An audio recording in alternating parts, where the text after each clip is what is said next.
हजुरहरूलाई फेरि मेरो युट्युब च्यानलमा स्वागत छ। आजको भिडियोमा हामीले लेभलाइज ब्याङ्किङको बारेमा पढ्न गइरहेका छौँ। कृपया भिडियोलाई अन्तिमसम्म हेरिदिनु होला। ल अब भिडियो सुरु गरौँ।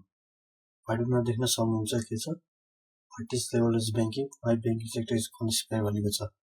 भनेको लेभलाइज ब्याङ्किङ भनेको के हो, ब्याङ्किङ सेक्टरलाई कसरी क्लासिफाई गरेको छ हैन।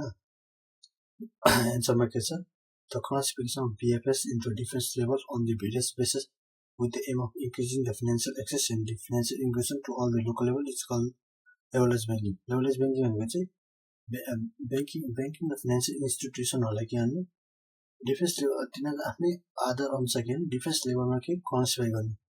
लोकल लेभल्सहरूमा के फाइनेन्सियल एक्सेस र फाइनेन्सियल इन्क्लुजन के बढाउनको लागि क्लासिफाई गर्नुलाई नै के भन्छ, लेभलाइज ब्याङ्किङ भन्छ।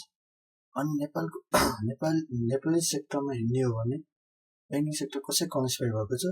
Nepali banking sector has been classified into A, B, C and D category based on the minimum period of capital, scope of operation. It is subject to Section 37 of the BAFIA 2023. Section 37 of BAFIA 2023 आधारमा के हो, class A, class B, class C, class D क्लासमा के banking sector classify गरेको छ। तिनीहरूको capital अनुसार अनि तिनीहरूको फङ्सनहरू अनुसार तिनीहरूको अपरेसन अनुसार के हो, तिनीहरू आफ्नै क्लासमा के हो ब्याङ्किङ सेक्टरको क्लासिफाई भएको छ।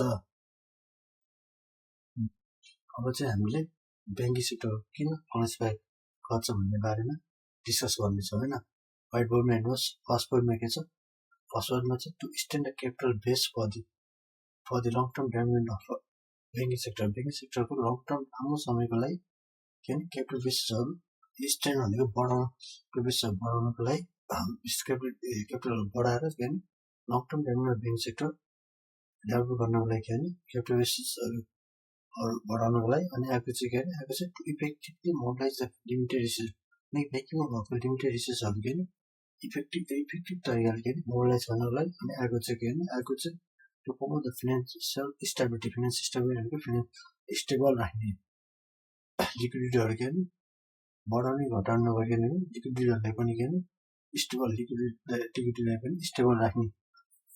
अनि अर्को to increase the financial literacy, inclusion and the access भनेको फाइनेन्सियल लिटरेसीहरू बढाउनलाई, इन्क्लुजन बढाउनलाई अनि एक्सेसहरू बढाउनलाई। अनि अर्को चाहिँ लोकल लेभलमा इकोनोमिक्स मोनिटाइज डेभलप गर्नको लागि।